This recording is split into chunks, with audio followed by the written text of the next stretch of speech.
Hey guys, welcome back to the Loft, my weekly YouTube show. Tonight I have a very special guest, my good friend Megan Sweet. Megan is a comedian. She does improv and she also teaches, and she's also a mother of two. Welcome to the show, Megan. Thank you. Thanks for having me here. It's nice to see you. It's nice to see you too. Thanks for coming. We know each other, Megan, from the New York comedy scene. We have done a bunch of shows together. We've done a lot of shows at West Side Comedy Club together. Before we jump into all of that, could you tell me where you were born and raised? Sure. I was born in Bethlehem, Pennsylvania, and lived in Pennsylvania most of my life and then moved around a lot as an adult. Okay, cool. What kind of kid were you, Megan? Were you a creative kid? I like to think so. I was an only child and there was no internet, so I think that my imagination ran wild in those days, which I'm happy about. Yeah. So, I mean, Megan, you do stand-up comedy, you do improv, you also teach improv. Could you tell me how you got started in these genres? Yeah, I've always been interested in comedy since I was a kid. And then I started doing stand-up in my 20s. Okay. Before people were filming in Philadelphia, I was doing this just for fun. Yeah. And then I kind of stopped doing it. I moved to Seattle for years. I ended up becoming a therapist. And I don't know why I didn't keep connected because I needed comedy for my mental health so much. And then after my second son was born, I went through some mental health challenges. And I realized that comedy was what I needed. And then I also realized that improv, just the basic foundations of improv are so much like therapy. Yeah. You're teaching people to connect with each other and be socially supportive. And I was like, you know what, this is so much more fun than doing therapy. And it was more my style, so I integrated those fields together. And how did you get involved in teaching? You teach children improv? Yeah, I started my own business in July of 2019, offering improv and mindfulness and social emotional learning. So my first jobs were in schools after school teaching improv with the kids, which got cut off with the pandemic, but I've been doing some online work without school. Okay. But I'm interested in teaching all ages, not just kids. I love just playing games. It's really just having fun and bringing that play back no matter what age you are. Yeah. Could you tell me, Megan, some of your comedy influences growing up and stuff like that?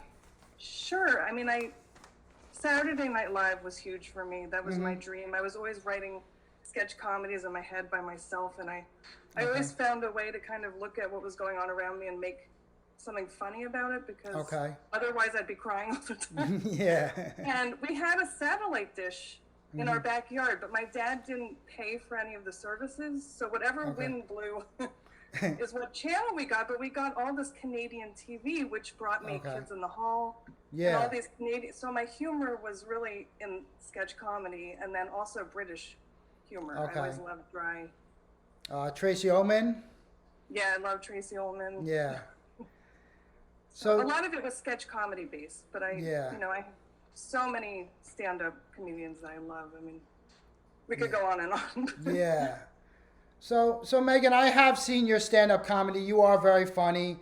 Could you tell me a little bit about your process of writing a joke from, say, an idea to getting it on stage?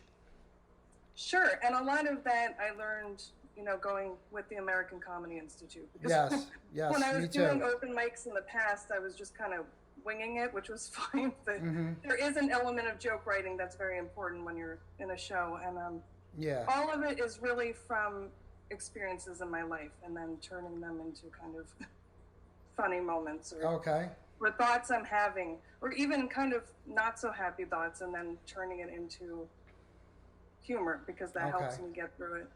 Okay. Could you tell me some of your favorite venues that you have played with improv and stand-up comedy?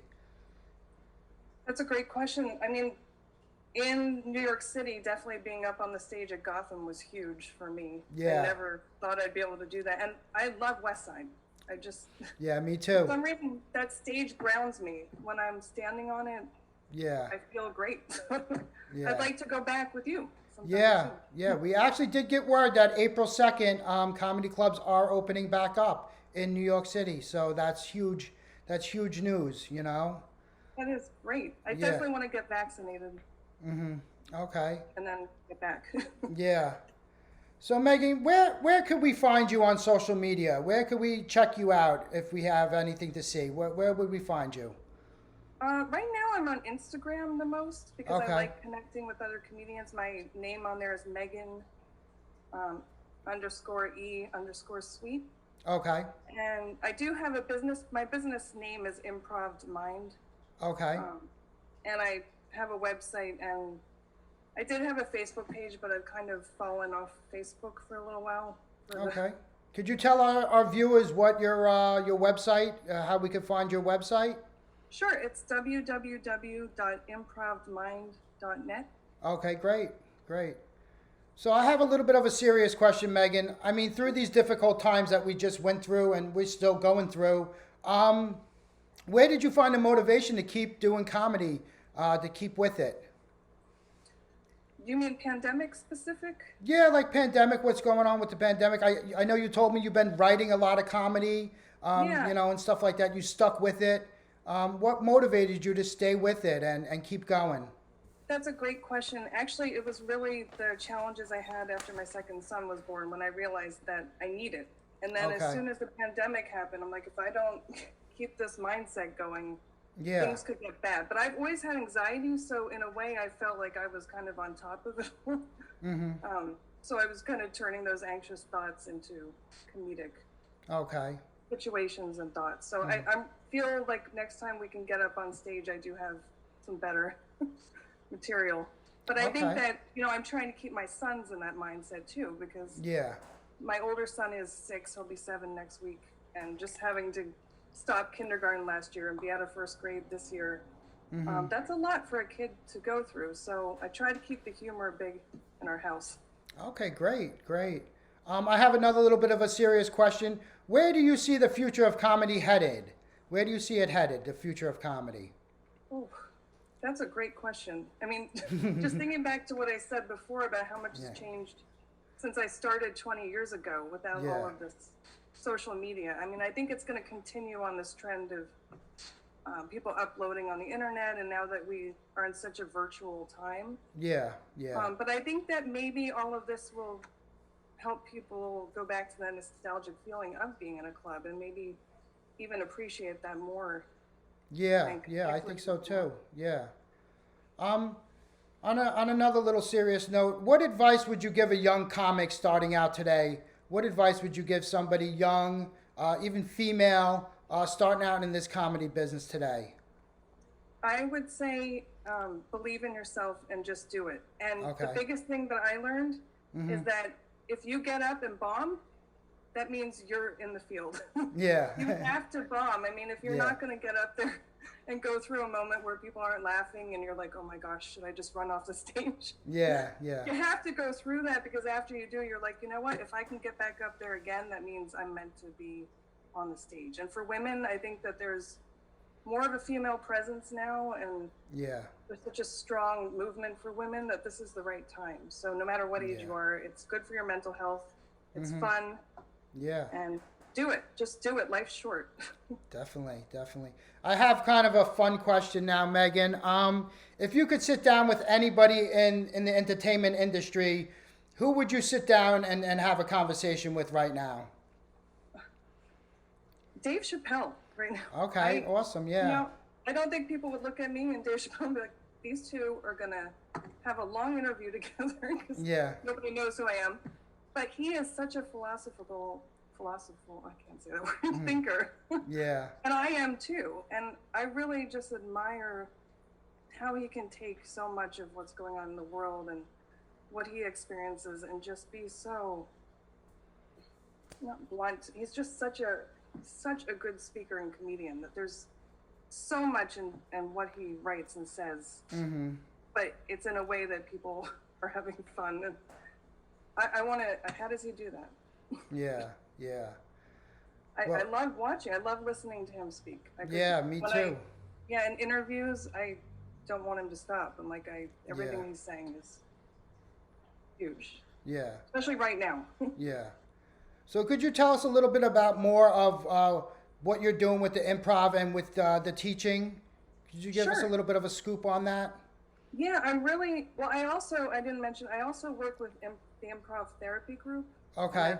www.improvtherapygroup.com. And we as an ensemble teach therapists to use improv in their practice, which integrates both of my backgrounds.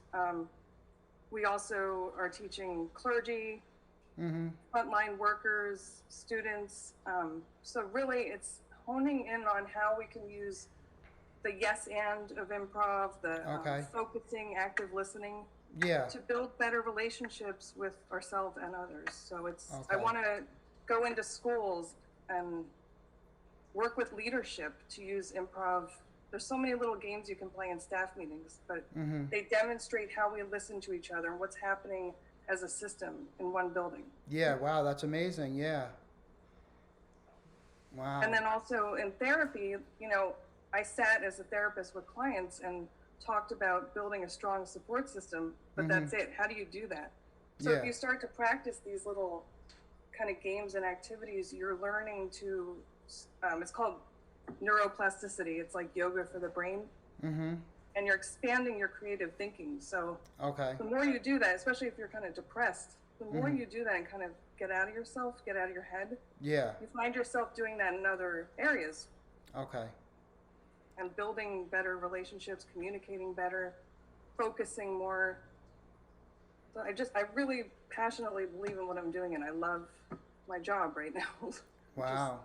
I never could say that in my whole life. Yeah. And now I feel like I found where I'm supposed to be. And if I can help other people connect to that feeling and believing in themselves more and liking who they are and expanding creativity, then I know that I really am in the right place. Wow. Great, Megan. Great. Thank you for stopping by. Guys, you could check Megan out on Instagram. You could also follow me on Instagram. Please remember to hit like and click subscribe. And thank you guys for tuning in to this week's episode of The Loft. Thank you, Megan Sweet, for being my guest. It was great seeing you. Thank you, Megan. Too. Yes. Bye, guys. Bye.